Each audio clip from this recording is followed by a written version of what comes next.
Welcome to my YouTube channel, Empowering Women in Midlife. I'm Hélène, the midlife mentor and your host, and I'm coming at you today with my little girl, Marley. Now, if you don't want to miss out on any of my new videos, please click the subscribe button and don't forget to hit the bell so you're sure to be notified when new videos are released. Today, I am sharing some of my key takeaways from a book by best-selling author, speaker, and business consultant, Matthew Kelly. It's called Off Balance: Getting Beyond the Work-Life Balance Myth to Personal and Professional Satisfaction. Now, I first read this book several years ago and came back to it when I was struggling to figure out what work-life balance meant to me. And I find Kelly's take on the subject refreshing and wanted to share it with you as well. So from the start, I'll tell you that Kelly is not a fan of the push for work-life balance. Here is his take. Having examined the issue extensively, I have come to the conclusion that people don't really need or want balance. As an idea, balance sounds desirable. But before we started discussing work-life balance, I'm not sure there was any great epidemic of people lying awake at night thinking to themselves, I need balance. I want balance. Balance is a solution to all my problems. And even today, when people say they want more work-life balance, if you delve a little further and get people talking about what that balance looks like, you'll discover that what they want has very little to do with balance. So what is it that people need and want? People need and want a satisfying experience of life. Over the past 3 years, I've asked more than 10,000 respondents, if you had to choose between balance and satisfaction, which would you choose? Not a single respondent chose balance over satisfaction. People want to live deeply satisfying lives, both personally and professionally. They want to know that both are possible at the same time. They want to be told that they don't have to sacrifice their personal priorities on the altar of corporate America in order to have a satisfying career. People want personal and professional satisfaction. Here again, in the quest for satisfaction, we discover that the personal and the professional are deeply linked. It doesn't matter how satisfying the personal aspects of your life are if you're miserable at work. That misery will spill over and create dissatisfaction that affects you both personally and professionally. So where do we go from here? The answer was always right before us. The forum in which the work-life balance discussion emerged was the Employee Satisfaction Survey. It was always about satisfaction. That's what people yearn for. Sometimes that satisfaction comes from working an 80-hour week, and sometimes it comes from lying on a beach for a few days, completely unplugged from the world of work. But most of the time, living a life that is deeply satisfying requires a strategy, daily attention, self-awareness, and discipline.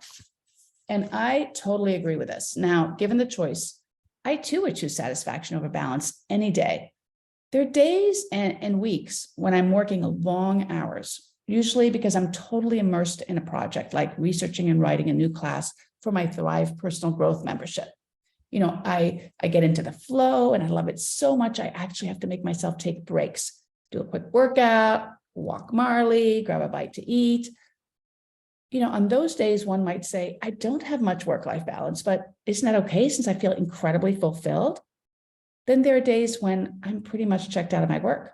Maybe I'm on vacation with my husband, taking care of some home projects, socializing with friends, trying on a new hobby, binging one of my TV shows. Should I feel guilty? I don't think so.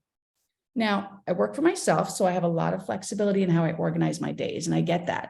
But I also have a lot of pressure on me because I run my own business, and it's a solo one, even though I do have a team that I rely on for help. But I'm in charge, I'm paying the bills. So yes, there's a lot of freedom, but a lot of responsibility in that.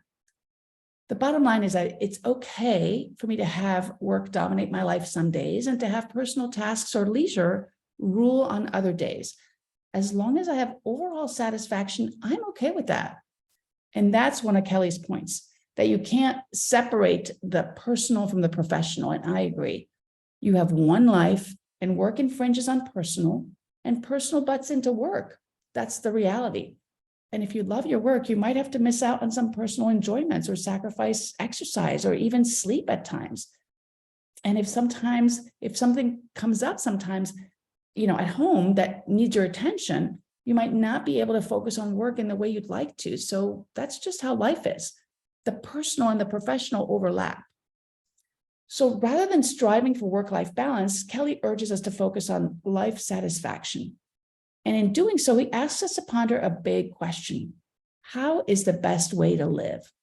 He says, and I quote, "You are here to become the best version of yourself. It would seem clear that you are not here to become a second-rate version of yourself, nor are you here to become another version of your parents, teachers, friends, or siblings. At some very basic foundational level, you are here to be yourself. Being yourself is much more difficult than most would suppose. However, because it requires the real work of self-discovery. Nonetheless, in this you share a common bond with all men, women, and children, for we are all here to become the best version of ourselves. The best way to live, therefore, is in such ways that help you become the best version of yourself." And I just love that. I mean, Kelly points out that the best way to live will vary from person to person and at different times of our lives. And he wants us to take charge of our lives, to take responsibility in creating our best life. Instead of approaching life with a let's see what happens attitude, he wants us to approach it with a let's see what we can make happen.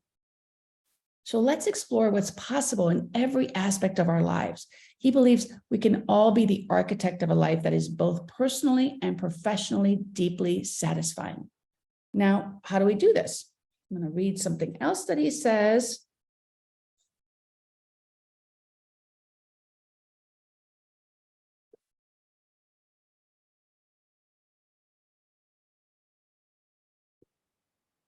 He says, "Your life today is an answer to the questions you have asked up until now. The good news is that you can change the questions anytime you wish. Ask better questions and you get better answers. Sometimes changing our lives can be as simple as changing the questions we habitually ask ourselves and others. When I was a child, everyone asked, 'What do you want to do when you grow up?' When I was in high school, everyone asked, 'What do you want to do in college?' When I was in college, everyone asked, 'What do you want to do when you graduate?' So I spent a lot of time thinking about what I wanted to do and a lot of time doing what I wanted to do. The question made me think that life was about doing what you wanted to do. I constantly tried to create situations where I could do exactly what I wanted to do, when I wanted to do it. Fortunately, I was quite successful at this and quickly realized that satisfaction was not to be found in doing whatever I wanted to do. I have never found any lasting happiness doing what I wanted to do. But that was the question society kept placing before me. So that was the question I kept asking myself. As the years have passed, other questions have emerged. How is the best way to live? How can I best engage my talents and abilities to make a contribution? What helps me become the best version of myself? How can I lighten the burden of those less fortunate than myself? Where do I find genuine satisfaction? But in truth, these questions have been slow in surfacing, and it has taken several cycles of chasing what I wanted with reckless abandon, achieving what I wanted, and experiencing a certain emptiness for me to take these other questions more seriously and make them a more constant part of my inner dialogue and reflection. And even today, I still find myself occasionally falling back into those old questions. Questions shape our lives. The good news is that if you change the question, you can change your life. This is brilliant. You know, as I say, do you want better answers? Then ask better questions. Now, Matthew Kelly covers a lot more ground in this fairly short book. He provides an assessment in the book to help us determine how satisfied we currently feel with our personal and professional lives. He writes at length about values, choices, priorities, and managing our energy. And he lays out a system to help us step by step live more satisfying lives. So check the book out for yourself. I'll link to it in the description. And thanks for watching. If you enjoy these videos, please subscribe to my YouTube channel and don't forget to hit the bell so you're sure to be notified when new videos are released. Until then, be well and stay safe, everybody. Bye. Bye-bye.